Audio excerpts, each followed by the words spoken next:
अस्सलाम वालेकुम, मेरा नाम सैयद मोहम्मद चैनल पर बहुत बहुत खुश आमदेद स्वागत है। जो नए वो चैनल को जरूर सब्सक्राइब करें, वीडियो को लाइक एंड शेयर ज़रूर करें। आज मैं आपको इस वीडियो में बताऊंगा कि आप किस तरीके से पासपोर्ट अप्लाई कर सकते हैं या किसी और के ज़रिए पासपोर्ट को अप्लाई करवा सकते हैं, वो भी सिर्फ और सिर्फ 2 डॉक्यूमेंट से। किस तरीके से अप्लाई होगा, कितना पैसा खर्च होगा, कितना टाइम बनने में लगेगा पासपोर्ट, पूरी जानकारी मैं आपको इस वीडियो में देने वाला हूं। इसीलिए ये वाली जो वीडियो है पूरे भारतवासियों के लिए मोस्ट इम्पोर्टेंट है। और आपको पता है कि पासपोर्ट जो है नागरिकता का प्रूफ है। अगर आपको दूसरे देश में जाना है या नहीं जाना है, तब भी आपके पास पासपोर्ट होना चाहिए। तो जिनके पास पासपोर्ट नहीं है, जल्दी से जल्दी जो है अप्लाई कर दीजिए। अब बात ये आती है कि पासपोर्ट अप्लाई करने से पहले आपको कुछ बात को याद रखना है। और आपके पास जो है कि आधार कार्ड के अलावा एक और डॉक्यूमेंट होना चाहिए। यानी कि आधार कार्ड तो आपके पास होगा, आधार कार्ड के अलावा एक और डॉक्यूमेंट रहेगा, तभी आपका पासपोर्ट अप्लाई होगा। क्योंकि आधार कार्ड जो है पहचान का एक प्रूफ है और जन्म का प्रूफ के लिए आपको दूसरा डॉक्यूमेंट देना पड़ेगा। अगर मैं दूसरे डॉक्यूमेंट की बात करूं तो आपको वहां पर जो है 5 से 6 ऑप्शन मिलेगा जन्म का प्रूफ देने के लिए, जिसमें आपको जो है ड्राइविंग लाइसेंस का मिलेगा, साथ में जो है आपको जन्म प्रमाण पत्र का मिलेगा, उसके बाद 10th के मार्कशीट का ऑप्शन मिलेगा, और एक और जो आपको ऑप्शन मिलेगा वो है पैन कार्ड। सबसे आसान डॉक्यूमेंट है पैन कार्ड। तो अगर आपके पास पैन कार्ड है तो आपको डायरेक्ट अप्लाई कर देना है। अगर आपके पास पैन कार्ड नहीं है तो पहले आपको आधार कार्ड से पैन कार्ड बनवाना है। बनवाने के बाद फिर आपको पासपोर्ट अप्लाई करना है। आपके पास आधार कार्ड भी है, पैन कार्ड भी है। अब आपको अपने नज़दीकी सीएससी सेंटर चले जाना है, जहां पर जो है पासपोर्ट बनता है। उनको बोलना है कि मेरा पासपोर्ट जो है अप्लाई कर दीजिए। वो आपसे नाम पूछेंगे, फादर्स का नेम पूछेंगे, मदर्स का नेम पूछेंगे, डेट ऑफ बर्थ पूछेंगे, एड्रेस पूछेंगे। सब कुछ जो आपको बताना है वो अपने आधार कार्ड के हिसाब से बताना है। सब कुछ आपने फिलअप करवा लिया। उसके बाद जो है आपको 1500 रुपया फ़ीस देना पड़ेगा। टोटल जो फ़ीस देना है 1500 रुपया आपको देना पड़ेगा।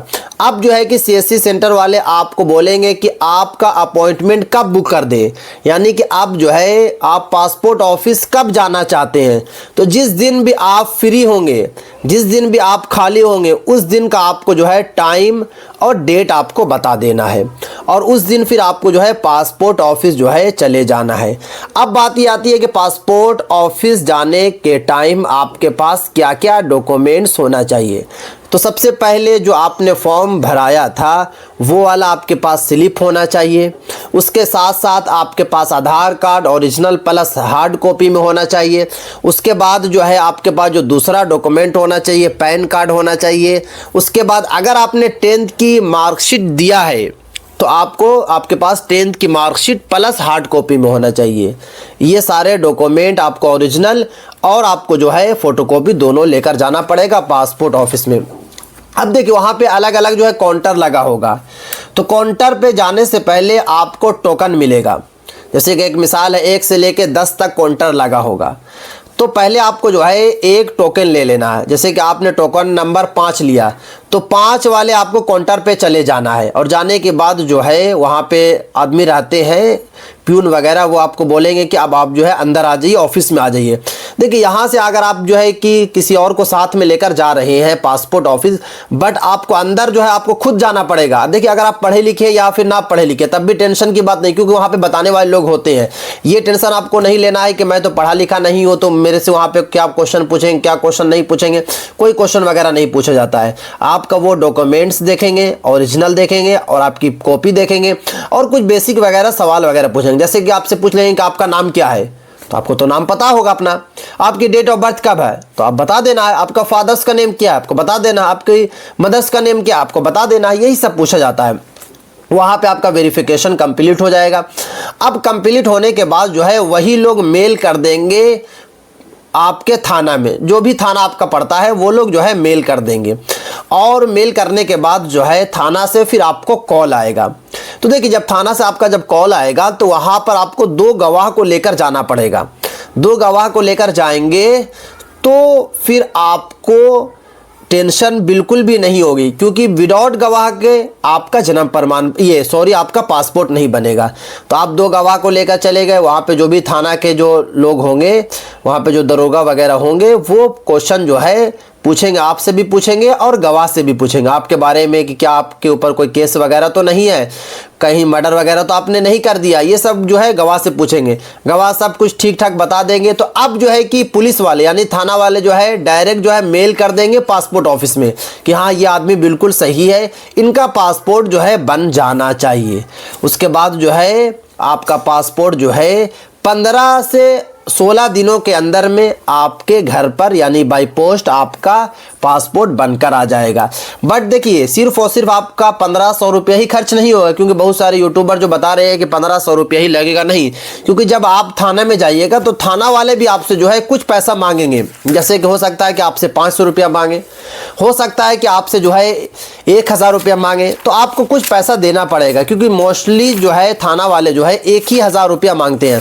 तो ये 1000 रुपया आपको देना पड़ेगा, क्योंकि अगर आप नहीं देंगे तो फिर आपका पासपोर्ट जो है बनेगा नहीं। भले वो लोग बोल देंगे कि पासपोर्ट जो है आपका बन जाएगा, बट आपका पासपोर्ट जो है बीच में ही अटक जाएगा।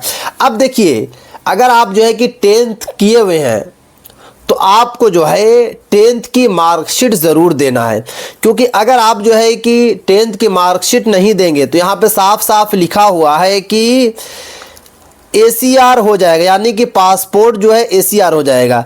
अगर ACR पासपोर्ट बन गया तो ये कंट्री में जाएंगे तो इमिग्रेशन क्लियरेंस भी लगेगा, यानी कि अगर आप जो है कि 10th की मार्कशीट नहीं देंगे तो आपका जो पासपोर्ट बनेगा ECR कैटेगरी का बनेगा।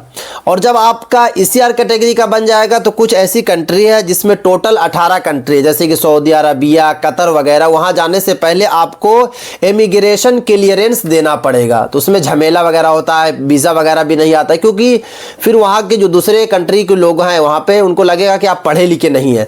तो इसलिए अगर आप पढ़े लिखे हैं, 10th तक पढ़े लिखे हैं, तो 10th की मार्कशीट ज़रूर लगाइएगा, क्योंकि दूसरे देश जाने में बड़ी दिक्कत होती है विदाउट जो है मार्कशीट के, जिनका 10th की मार्कशीट नहीं लगी रहती है। हाँ, अगर आपको जो है कहीं जाना ही नहीं है, सिर्फ और सिर्फ जो है नागरिकता के लिए या फिर आइडेंटिटी प्रूफ के लिए, तब तो आपको जो है विदाउट मार्कशीट का भी चलेगा। बट अगर आपको जो है फ्यूचर में दूसरे देश में जाना है और आप 10th किए हुए हैं तो आप लोग जो है ज़रूर जो है दीजिएगा, वरना ना दीजिएगा तो आपका ECR कैटेगरी में चला जाएगा। और ECR का मतलब ही यही होता है कि इमिग्रेशन क्लियरेंस आपको फिर देना पड़ेगा, और कभी कभी वीज़ा वगैरह भी नहीं आता है। तो इस तरीके से आपका जो है पासपोर्ट आसान प्रोसेस से बन जाएगा। तो अगर आप पढ़े लिखे हैं तो आप लोग 10th के मार्कशीट के साथ साथ आधार कार्ड और पैन कार्ड के हिसाब से बनाए। अगर आप पढ़े लिखे नहीं है तो सिर्फ और सिर्फ आधार और प्लस पैन कार्ड से अपना पासपोर्ट को अप्लाई कर लें।